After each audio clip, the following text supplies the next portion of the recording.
આજનો જો સ્ટ્રોંગેસ્ટ વિચાર છે તો I believe you can train how to train your thoughts. અને જો આપણે કરી શકશું તો આપણે જ્યાં હોય, જીવનની જે દશા જે સ્થિતિમાં હોય એમાંથી પણ you will be able to achieve.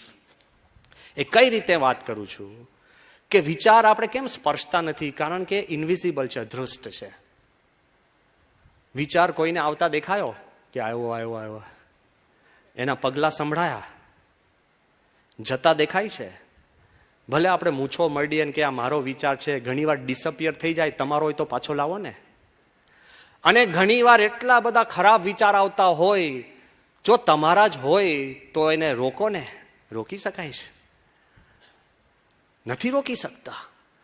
જો તમારા જ હોય ને તમે જ ટ્રેન કર્યા હોય ને તમે જ માસ્ટર હોય તો why can't we stop, why can't we bring, why can't we train, why can't we change? એ નથી કરી શકતા બિકોઝ વિચારનું આખી ભૂમિકા ને પરિબળ જુદું છે.